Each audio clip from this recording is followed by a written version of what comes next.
बिस्मिल्लाहिर्रहमानिर्रहीम। अस्सलाम वालेकुम। इसराइल ने एक ऐसा हॉस्पिटल बनाया रमबम के नाम से, जो हाइफा में है, जो असल में लिबनान के बॉर्डर के करीब है। रिसेंटली आपको याद होगा कि उन्होंने पार्किंग लॉट्स में से गाड़ियां वगैरह यानी हटा के उनको इमरजेंसी के तौर पर कहा कि तमाम जितने पेशेंट्स हैं इनको अंडरग्राउंड मुंतकिल कर दिया जाए। तो खदशा ये है कि हमें हॉस्पिटल भी कहीं तबाह ना हो जाए। अब आप जरा अंदाजा करिए, हॉस्पिटल बनाया गया था ये ज़हन में रखे कि लिबनान से हमने जंग लड़नी है और बड़ी तबाहकुन जंग होने वाली है, तो उसमें उनके फौजियों को उनकी लाशें, उनके जख्मी होने का सिलसिला लाया जाए।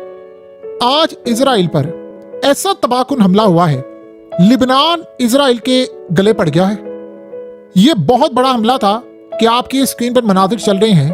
5 के करीब इजराइल के हेलीकॉप्टर्स, जी हाँ 5 के करीब इजराइल के हेलीकॉप्टर्स गए हैं अपने फौजियों की लाशें उठाने के लिए और इस हॉस्पिटल में मुंतकिल करने के लिए। इजराइल के फौजियों का इतना नुकसान हुआ है कि आप उसका अंदाजा नहीं कर सकते। यानी आप यहां से अंदाजा कर लें कि इजराइल की पोजीशन इतनी ज्यादा वीक हो रही है लिबनान के अंदर कि कैसे इनके हेलीकॉप्टर्स आते हैं और हेलीकॉप्टर्स अपने फौजियों को उठाते हैं, उनकी लाशों को उठाते हैं, उनके जख्मी होने को उठाते हैं और इस हॉस्पिटल में आकर वो वहां पर लैंड करते हैं। वहां से आगे एम्बुलेंस की गाड़ियां तैयार होती हैं, एम्बुलेंस यहाँ पर फौजियों को फौरी तौर पर उठाते हैं और उसके बाद पूरी तरह इन फौजियों को ले जाया जाता है हॉस्पिटल में इमरजेंसी सेक्शन में।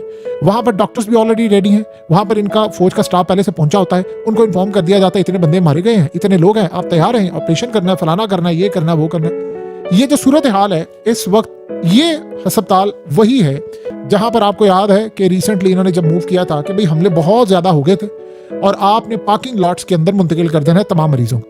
इस वक्त हालत यह है कि इजराइल के फौजियों की लाशें ही लाशें हैं और इतना ज्यादा उनको उठाया जा रहा है, वहां से लेकर जाया जा रहा है कि वो लेबनान के साथ जिस जंग को उन्होंने शुरू किया था उनके गले पड़ गई। इजराइल के थिंक टैंक्स ने रिसेंटली एक रिपोर्ट दी है और कहा है कि जी हिजबुल्लाह के फाइटर्स इतनी तबाहकुन जंग करने वाले हैं इजराइल के साथ कि माजी में उन्होंने इनको शिकस्त दी थी, यहां से बाहर कर दिया था। अब जो वो करने के लिए जा रहे हैं वो इंतजार करिए। थिंक टैंक्स की रिपोर्ट है, ये ज़हन में रखिएगा। ऐसे कई थिंक टैंक्स हैं जो काम करें। एक थिंक टैंक ने कहा है कि इजराइल की हालत बड़ी खतरनाक होने वाली है, ये फौजी वहां पर जाएंगे जरूर लेकिन वापस कफन में आएंगे। ये जंग हम इतनी आसानी के साथ लिबनान में नहीं जीतने जा रहे। लिबनान की डायनामिक्स बड़ी अलग है और उसने कहा है कि जो हमें इतलात मिल रही है मिलिट्री लेवल पर, वो ये इतलात है, बता रही हैं कि इजराइल को बहुत ही ज्यादा तबाहकुन सामना करना पड़ा लिबनान में। लीडरशिप हमने मार दी है नसरुल्लाह से लेकर नीचे, लेकिन हम पूरी तरह गलत साबित हुए, हमसे मिसकैलकुलेट हो गया है। आपको पता है कि इन्होंने किया क्या है? इनसे बहुत बड़ी गलती हो गई है। इन्होंने सोचा था मसलन नसरुल्लाह को मारेंगे, हम निचली सतह की क़यादत को मारेंगे और उसके बाद जो फौज है वो बददिल हो जाएगी, हम लड़ नहीं पाएगी। अब सीन ये हुआ है कि हसन नसरुल्लाह को मारा, उसके बाद उसके जानिशीन को मारा, उसके बाद उसके जानिशीन के जानिशीन को मार दिया, यानी हाशिम सैफुद्दीन को भी मार दिया, उसको भी मार दिया, अगले को भी मार दिया, सबको मार दिया। इस वक्त हिजबुल्लाह की कोई क़यादत लेने को तैयार नहीं है क्योंकि सबको पता है कि लेंगे तो मारे जाएंगे। वो यानी छुप रहे हैं हिकमत अमली के तहत। मसला ये है कि लड़ाई फाइटर से करनी थी, वो बैकअप के तौर पर काम करने को तैयार नहीं थे। वो पूरी तरह लड़ाई लड़े हैं, उनका फर्क ही नहीं पड़ा, बल्कि वो बदले की जो आग है वो ज्यादा है। इन्होंने ये जो फौजें दाखिल की थी, इनको मना किया था अमेरिका ने, इनको मना किया था लिबनान के अंदर से, इनको मना यूरोप ने किया था, इनको तमाम जगहों से मना किया था। ये सोच रहे थे कि हम जब हसन नसरुल्लाह को मार देंगे तो फिर हम जब दाखिल होंगे तो हमारे लिए कोई मसला नहीं होगा, हम आसानी के साथ इनको हरा देंगे। वो सारी की सारी कैलकुलेशन गलत साबित हो गई है। अब सीन ये बना है, इजराइल की फौज को गजा के बारे में तो चले कुछ आइडिया था, अब लिबनान के बारे में वो कह रहे हैं कि हमें पता ही नहीं है कि हमारा एग्जिट कहां पर है, यानी हम वापस कहां से जाएंगे, इसको एग्जिट कैसे करना है हमें नहीं पता। हम दाखिल तो हो गए हैं, यहां से खत्म करते हैं तो तबाही है, आगे ले जा रहे हैं तो बर्बादी है। और अजीब सूरत हाल ये हुई है कि वो जो फाइटर्स हैं सारे जितने जंगजू हैं, वो असल में कह रहे हैं कि आपने लीडरशिप को मार दिया है, हमें भी आप मार दे, हमें कोई परवाह नहीं, हम लड़ाई लड़ने के लिए तैयार हैं, हम आखिरी दम तक लड़ेंगे। और अब जो सूरत हाल हो रही है कि यमन से फाइटर्स आ रहे हैं, ऑलरेडी पहुंचे हुए हैं, बैकअप में रखे हुए हैं।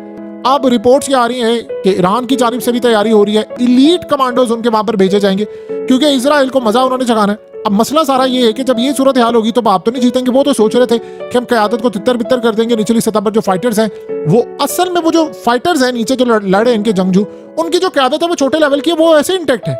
देखिए हसन नसरुल्लाह ने जाकर तो जंग नहीं लड़नी थी, या हाशिम सैफुद्दीन ने तो जाकर जंग नहीं लड़नी थी, आपने उनको मार दिया। ये वो फौज है जो ट्रेंड हुई है सालों से, उनकी तैयारी है। इजराइल ये सोच रहा था कि हमने मार दिया, हम इसको जीत जाएंगे। आप बताएं कितने दिन हो गए इस जंग को? 12-15 दिन होने वाले हैं, अभी तक आपने 1 इंच लैंड नहीं लिया वहां से। आपके फौजी मारे जा रहे हैं। अब औकात क्या है आपकी? आपके फौजी मारे जाए सैकड़ों, आप बताएं 2 मारे गए, 4 मारे गए। अगर ऐसी सूरत हाल थी तो आपने इस रिपोर्टर को उठाया क्यों है एजेंसियों ने? इजराइल के अंदर इस रिपोर्टर को, जो अमेरिका का रिपोर्टर है, इस रिपोर्टर को उठा लिया गया है कि उसने सिर्फ इतना काम किया, कुछ भी नहीं किया एक्स्ट्रा। वो वहां पर उन इलाकों में चला गया है जहां पर ईरान ने मिसाइल मारे थे, वहां से जाकर उसने फुटेज बनाई, वीडियोस बनाई, ये तस्वीर, ये रॉकेट की तस्वीर, और वो उसने बताया कि F-35 उड़ा दी गई है जहां से नेतन्याहू का जेट उड़ता था। उसने कहा दिया F-35 को नुकसान पहुंचा है। उसने कहा मोसाद के हेडक्वार्टर पर जाकर मिसाइल लगे। उसने कहा इतनी तबाही हुई है कि जिसका अंदाजा भी नहीं कर सकते। वहां पर गया, उसने चुपके से इस शख्स की वीडियो बनाई, ये जिसने तस्वीर पकड़ी है वो बता रहा था कि वहां पर अरब था। उसने बताया कि वहां पर बड़ी तबाही हुई है, फलाना ये वो, इन एरियाज में इनके पैरों तले जमीन निकली। वो अब ये सारी सूरत हाल लेकर है, वो दुनिया में वो भयानक सच आ गया। इन्होंने पकड़ लिया उसको, उसका फोन भी पकड़ लिया। आप बताएं अमेरिका इस सारी सूरत हाल में क्या कर रहा है? यानी इससे बढ़कर मुनाफिक और कोई भी नहीं हो सकता कि भैया तुम्हारा एक सहाफी पकड़ा गया है तो जाकर उसको उठाओ। आप जितनी मर्जी सूरत हाल कह लें, आपको पता है क्या जिन्होंने क्या कहा? इजराइल ने कहा जी हमारा एक फौजी मारा गया। यानी आप अंदाजा कर लें, एक फौजी, इनका एक फौजी। सोचें जब इनके जितने भी फौजी मारे जाते हैं ये 2-3% सिर्फ बताते हैं। अगर ऐसा नहीं है तो इस सहाफी को उठाया क्यों था? उसने कुछ भी नहीं किया, जाकर फौरन मीडिया को भेजे ना वहां पर कि भाई ये मिसाइल गिरा है, अब जाने दे। लेकिन आपने बंदा चुक लिया कि जी भाई उसका मोबाइल फोन ले लिया कि तुमने काम ये किया, क्यों हरकत क्यों की है। सो इस वक्त सबसे बढ़कर सूरत हाल ये पैदा हुई है कि इजराइल में अब ये मामला सामने आया है कि थिंक टैंक ये कह रहे हैं कि कुछ एरिया या सुरंग अगर लिबनान की पकड़ी है तो उसके बाद उनके लिए बड़ी तबाहकुन सूरत हाल है। अब लड़ाई हो रही है। अब मसला ये है कि ब्रिगेड भेजते हैं और साथ हेलीकॉप्टर भेजते हैं, चलो जी लाशें उठाओ और वापस लेकर जाओ। ये इतनी तबाहकुन इजराइल के लिए सूरत हाल है कि आपको पता है कि रिसेंटली कई ऐसे फौजी थे जिन्होंने लेटर लिखा नेतन्याहू को और कहा जी हमने जंग नहीं लड़नी, बेशक कोर्ट मार्शल कर दे, बेशक जो मर्जी करे, हटा दे, फलाना जो मर्जी करे, हमने लड़ाई नहीं लड़नी। सो इस सूरत हाल में बाकी भी उनके साथ शामिल हो रहे थे। सो इजराइल के अंदर फौजियों को पता है, वो कहते हैं एमलेस वार है, आप हमें उस जंग में लेकर जा रहे हैं कि जिस जंग के अंदर हमें ये पता है कि हम जा रहे हैं तो हमें जिंदा नहीं आना। गजा में अब आपने किया क्या है? इजराइल ने किया क्या है? सिवाय 2 काम के कि जाते हैं सिविलियन आबादी को टारगेट करते हैं, बिल्डिंग्स गिराते खंडर कर देते, बिल्डिंग गिराते खंडर कर देते। शाम के अंदर भी ये काम करें, लेकिन मसला ये है कि आप फौज के थ्रू ही वहां पर काम कर सकते हैं। इवन कि आप खंडर भी बनावे किसी चीज को, आपको फौज रखनी पड़ेगी। गजा के अंदर अभी तक कामयाबी नहीं मिल पा रही। बेशक आपने पूरा गजा खंडर कर दिया, बिल्कुल खंडर कर दिया है। इस्लामिक कंट्रीज सुसाइड से बातें कंप्रोमाइज कर चुकी हैं, किसी ने बढ़कर मदद नहीं करनी अमेरिका के डर की वजह से। तो इस सारी सूरत हाल में मसला ये है कि इजराइल की फौजें आगे जाकर लिबनान में फंस चुकी हैं और फंस गई हैं। मसला ये है कि इनकी मिसकैलकुलेशन हो गई थी, ये सोचकर बैठे थे नसरुल्लाह को मार देंगे तो निचली फौज बददिल हो जाएगी। नहीं हुई, लड़ाई बहुत खतरनाक हो गई है। और देखिए ये बमबारी करते हैं, शदीद गोलाबारी होती है, वो ड्रोन्स भी इन पर मार रहे हैं, वो गोलियां भी बरसा रहे हैं, वो इन पर मुकम्मल तौर पर हमला कर रहे हैं। अब ये तब हो रहा है जब बैरूत पे भी हमला जारी है, तमाम जगहों पर। बहरहाल एक बात तय हो गई है कि इजराइल की फौजों की वीकनेस सबको पता थी। ये इजराइल की जो बर्तरी है वो फिजाइया की है, वो ज्यादा मार आता है, मासूमों को मार दिया। ये काम अमेरिका से सीखा उन्होंने, बल्कि अमेरिका को ही बताया होगा उन्होंने, और क्या हो सकता है। लेकिन इस सारी सूरत हाल में अब उनके हॉस्पिटल जो है भरते जा रहे हैं, क्योंकि या तो जख्मी है, और ये जो जख्मी हो रहे हैं ये परमानेंट समझ लें फौज से गए हैं। इसके बाद ये सूरत हाल के कंट्रोल में नहीं होगी, ये बिल्कुल तयशुदा बात है।